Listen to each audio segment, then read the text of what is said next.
Hawkins. You ready to go? Did we hear from Tim? I haven't heard from him. He's in town. Is he? I saw him walking Well, by. let's start with the Pledge of Allegiance. I Pledge allegiance to the flag of the United States of America, to the republic for which it stands, one nation, under God, indivisible, with liberty and justice for all. Thank you.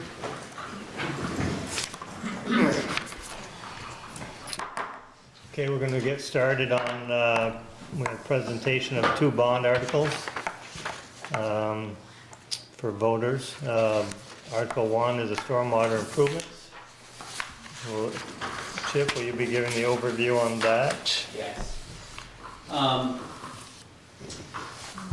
We need to build some stormwater treatment in the city. We've actually been working on it for a dozen years. Our MS4 stormwater permit with the state is the impetus behind that. We have to build projects here and there along the storm system that reduce storm flows and also remove phosphorus and other nutrients from stormwater. The first project that's lined up, basically because it's on city land mostly, is Lemna Drive. And we pitched this originally as part of the stormwater utility budget back over the summer. So the debt service is actually already programmed into the fee structure for the stormwater utility right now. But it's estimated at $1 million project. We have half the funding coming from a state grant. And so we've put the other $500,000 to the voters as Article 1 on the ballot on election day. And it'll be a gravel wetland next to Lemna Drive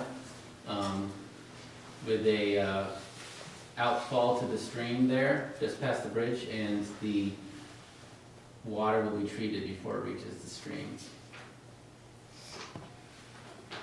It'll treat about, I think it's 5 acres of impervious, something like that. It's going to account for 10% of our phosphorus requirement right off the bat. And then a couple other projects are going to take care of our phosphorus water quality requirements. There are many other projects we'll have to build for that, reducing the storm flows during a storm, but we're lining them up and we're going to start pursuing them one by one.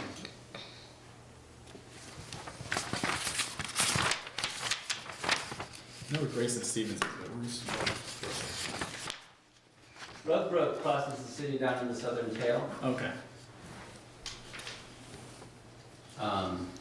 I'm trying to think right about where, but there's a long culvert under South Main Street, so you rarely see it. By the BART Center, right? Yeah, and then it actually swings by when Nason Street connects with that other street that comes off the Industrial Park Ave.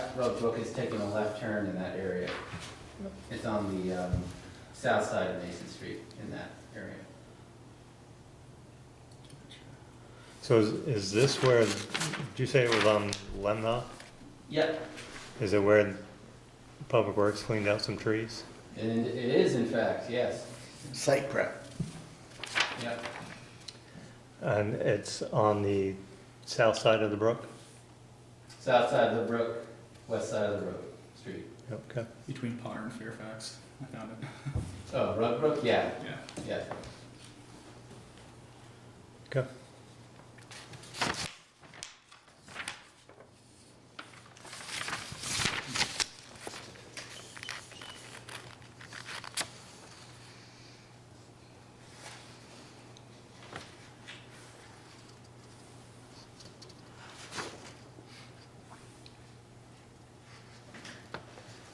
It's basically a retention pond, is that what you're doing?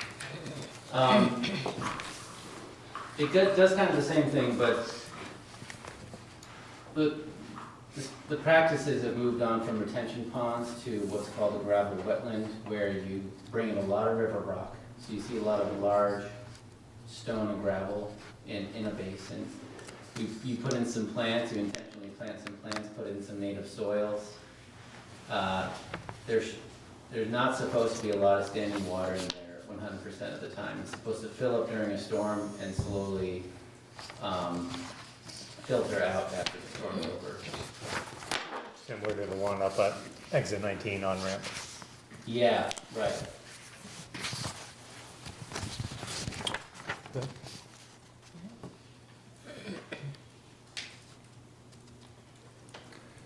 Who's doing the vacuum truck? Sarah? Marty, Sarah. Any other questions about Article 1? Is Brett with you? No? I don't know. They with you, Marty? What would the cost, what's the cost of that going to be to taxpayers? Article 1.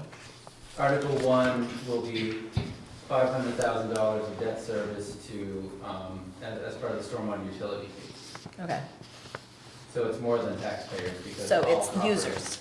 Yeah, right, users. Okay, it'll be good for people to know when they ask. And it's already included in the approved enterprise fund budgets. Okay. So- Brett, are you on?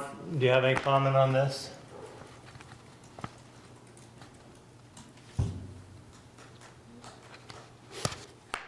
He's muted. Huh? He's He's muted. muted. You muted, Brett? If you are. Oh, there we go. No, I'm just listening to you guys. Thank you. Okay, thank you. So the bond payment, will that be paid by stormwater fees? Yes, Not, okay, so it's separate, it'll be separate from the budget. right, it's not part of the general fund budget, it's part of Okay. the enterprise budget for the stormwater Yep. utility. Okay. Anyone have any questions? Marie, you good? Good. Trudy? Good.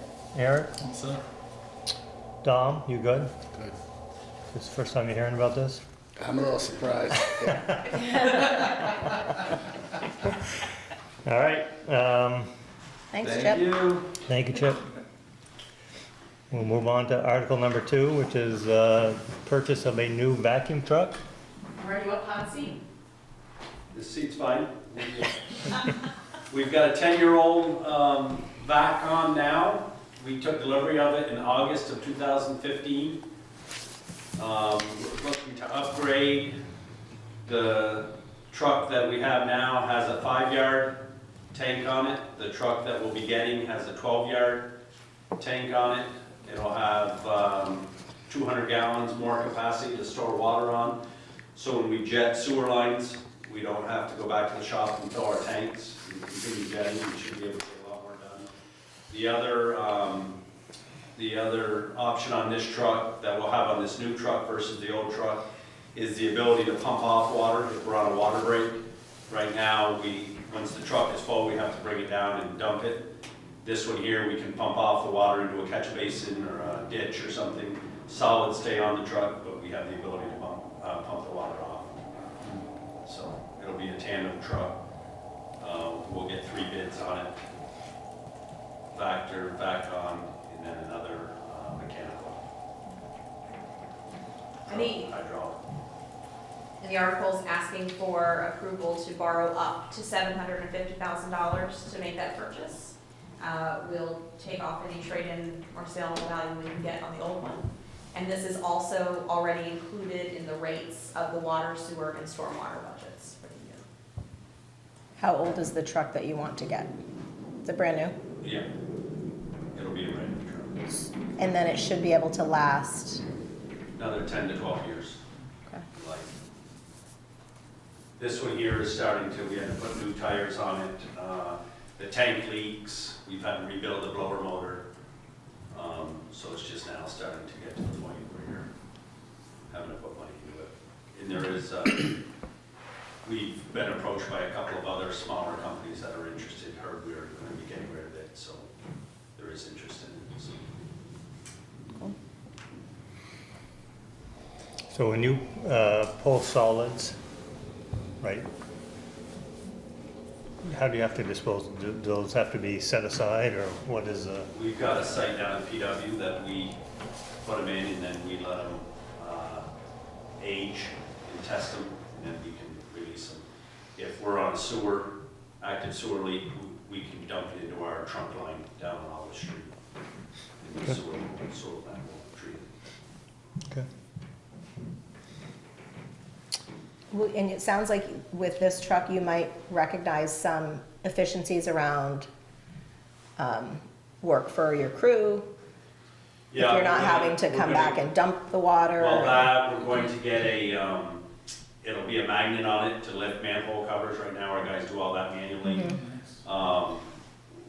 If we have a call in the middle of the night, like last night, we had a call at 7 o'clock, had one guy go out, it wasn't on us, it wasn't our main, so it was their service line.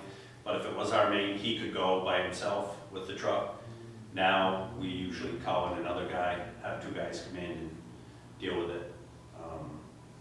But they're all remote controls now and everything, so one guy should be able to do it. And unfortunately, in our line of work, when you need it, you need it. It may sit there for 2 weeks and not move, but when you have a break or a sewer plug or something, and you need a jet. Plus, we do a lot of contracting now, like we are doing the catch basins at the Harbor Review for that developer. We've done them at Myland, we've done them in the industrial park, we've done them out at the shopping center, and then just charge out for that. Okay, that's good. So, Great. Any questions for Marty or Sarah? Eric, you good? Trudy? Good. Marie? I would just say this truck does things that no other piece of equipment can do. Like it can pothole something exploratory in the ground in a much better spot than the excavator can get to. It's a pretty amazing piece of equipment. a couple of years ago, when we went to Waterbury to help them out in Barry, after the floods, when we were in Waterbury, their crew had to leave to go repair a curb stop. And they were gonna bring their backhoe over and dig it and repair it, and our guys said, well, we can go help you, and they brought our truck. And they did in an hour what those guys said would have taken them a day and a half to do. Really? Because they would have to dig up the curb stop, they would have to dig it wide enough to get a person in there. And with potholing it, we could repair it, so. Maybe they want to buy our old one. They have expressed interest. I find it hard to believe they don't have one, but We know anyone down there? They're a little tight with money down there since they hired their new manager, from what I hear. Brett, you have any questions on this? You're getting a lot of attention because you're the only person on. he's representing the public. You all set? Okay. Thanks. Okay. No other questions, comments? You don't need motions or anything, right? Don't need motions, no? Is this any of this hitting the messenger? Just as, That's a good question. I know we've gone on Front Porch Forum and Facebook with the information. We can check, but at this point, maybe I'll get something from that. We've received over 1,000 ballots already, so. and it's blank because everyone was waiting for tonight. Hopefully they flip the ballot over. Yeah, right. On the other side. All right, that's everything for this evening. We would entertain a motion to adjourn. I'll make a motion to adjourn. I'll second that. Motion second, all those in favor say aye. Aye. So be it, we are adjourned. Thank you all.